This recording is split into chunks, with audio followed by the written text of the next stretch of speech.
নমস্কাৰ সকলোকে মোৰ নতুন এটা ভিডিঅ'লৈ আপোনালোক সকলোকে স্বাগতম জনাইছোঁ।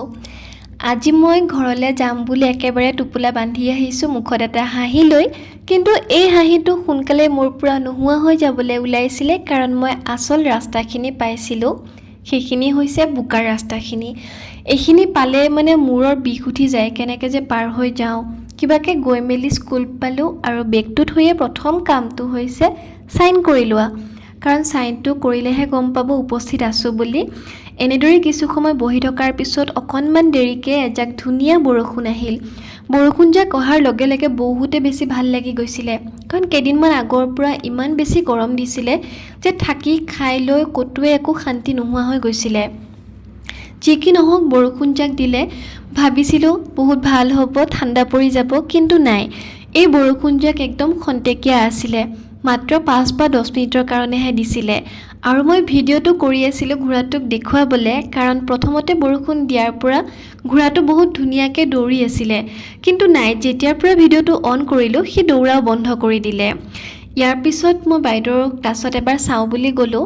বাইদেউ ইহঁতক এক্সট্ৰা কাৰিকুলাৰ এক্টিভিটি কিছুমান কৰিবলৈ দি থৈছে। কিছুমানে ড্ৰয়িং কৰি আছে, কিছুমানে খেলি আছে, কিছুমানে ডান্স কৰি আছে। ইহঁতবোৰকতো এনেদৰে ব্যস্ত কৰি ৰাখিব লাগিব, নহ'লে যে বহুত হাল্লা কৰে। বুজি পোৱা হোৱা নাই যে, সেইটো কাৰণত। এনেদৰে থকাৰ পিছত আমাৰ অন্তিম সময় আহি গ'ল আৰু ছুটিৰ টাইমত সকলোৱে যাব ওলালোঁ। বাইদেউহঁতে খিৰিকীবোৰ মৰা আছেনে নাই তাকে চাবলৈ গ'ল, ময়ো এপাক চাই আহিলোঁ আৰু ওলাই গ'লোঁ বাহিৰলৈ। এই খোজকাঢ়ি গৈ থকা টাইমখিনি মোৰ আটাইতকৈ বিৰক্তিকৰ। ৰ'দটো কেনেকৈ পৰিছে মুখত দেখিছেনে? আৰু এইটো বতৰ দেখি কোনে ক'ব যে অকণমান আগতে বৰষুণ দিছিলে বুলি? নাই, কোনো পধ্যে কোনেও ক'ব নোৱাৰে যে বৰষুণ দিছিলে বুলি, ইয়াৰ কোনো চিন মুকামে নাই। আৰু যিহেতু বহুত গৰম লাগিছিলে, মই টেম্পুলৈকে নৰখি ই ৰিক্সাখনতে গুচি আহিলোঁ, কাৰণ ই ৰিক্সাত আহিলে যিটো বতাহ লাগে সঁচাকৈ বহুত ভাল লাগে।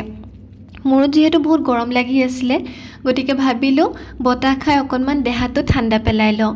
এনেকৈ গৈ পেলাই মই মোৰ জেগাটো পালোঁ, যিটো জেগাত মই গাড়ীৰ কাৰণে ৰখি থাকোঁ। আৰু এইখিনি সময়ো মোৰ কাৰণে মানে একদম ভয়ংকৰ বিৰক্তি লগা, কাৰণ গাড়ী কিমান টাইম ৰখিব লাগে সেইটো ক'ব নোৱাৰি।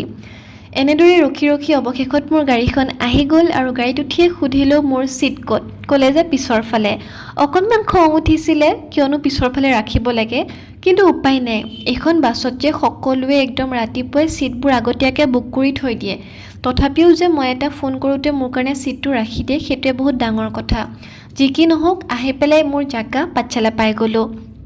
আৰু এইখিনি হৈছে পাঠশালা অভাৰব্ৰিজৰ কাম চলি থকা জেগাখিনি, যিটো জেগাত বহুদিনৰ পিছত যদি কোনোবা পাঠশালাত নামে গাড়ীৰ পৰা, সি একো তলামুধা নাপাব যে ক'ত নামিলোঁ কি হ'ল, কাৰণ গোটেইখন একেবাৰে চিনি নোপোৱা হৈ গৈছে।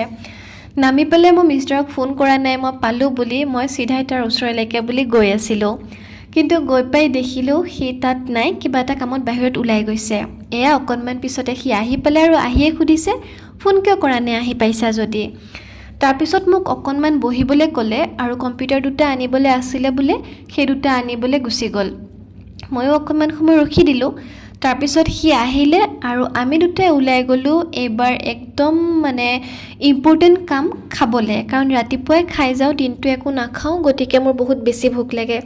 দুয়োটাই কথা পাতি পাতি ক'ত খাম ভাবি ভাবি গৈ থাকিলোঁ। গৈ গৈ একেবাৰে কলেজ ফিল্ডে পালোঁ, কিন্তু আমি ফিক্সে কৰিব নোৱাৰিলোঁ ক'ত খাম। পিছত আকৌ তাৰ পৰা ঘূৰি আহিলোঁ আৰু আমি আগৰবাৰ যিখনত খাইছিলোঁ সেইখনকে গ'লোঁ। সেইখনৰ নাম হৈছে কি খাব। ৰেষ্টুৰেণ্টখনৰ আগৰ এক্সপিৰিয়েঞ্চ ভালেই আছিলে, খানাও টেষ্টি আছিলে, গতিকে আমি এইখনতে সোমাই গ'লোঁ। আৰু গৈ পেলাই মেনুখন চাই পেলাই সুধিলোঁ কি খাব, কিন্তু সি ক'লে তোমাৰ যিহেতু বেছি ভোক লাগিছে গতিকে তুমিয়ে অৰ্ডাৰ দিয়া। অৰ্ডাৰ দি দিলোঁ আৰু এইটো সি ভাবিছিলে যে মই ফটো উঠাম বুলি, কিন্তু মই ভিডিঅ'হে কৰি আছিলোঁ। ইয়াৰ ইণ্টেৰিয়ৰটো মোৰ ভাল লাগে, কিবা এটা ৱালকেইখন দেখিলে যে ঘৰ ঘৰ যেন লাগে। মই অৰ্ডাৰ দিছিলোঁ ৰুটি আৰু বাটাৰ চিকেন। দুয়োটাই ভালকৈ খাই ল'লোঁ, কাৰণ ভোকটো যে পূৰা লাগিছিলে।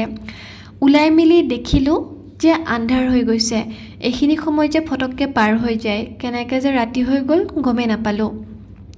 ওলাই পেলাই গ'লোঁ আমি আকৌ ফাৰ্মাচীলৈ বুলি। ফাৰ্মাচীখন তেতিয়ালৈকে ষ্টাৰ্ট কৰা নাই, যিহেতু ইয়াৰ কাম চলি আছিলে। কম্পিউটাৰ দুটা যে অৰ্ডাৰ দিছিলে সেই দুটা আহি গ'ল। সিও এইবিলাক কামতে ব্যস্ত হৈ পৰিল, মোক অকণমান সময় বহিবলৈ দিলে। মই বহি থাকিলোঁ যদিও মোৰ বহুত ভাগৰ লাগিছিলে আৰু মূৰৰ বিষ যে ভয়ংকৰকৈ উঠিছিলে। এনেদৰে অলপ সময় থকাৰ পিছত ঘৰ আহি পাওঁতে মোৰ দেৰি হ'ল, গতিকে আৰু ভিডিঅ' কৰা নহ'ল। আজিলৈ সামৰিছোঁ।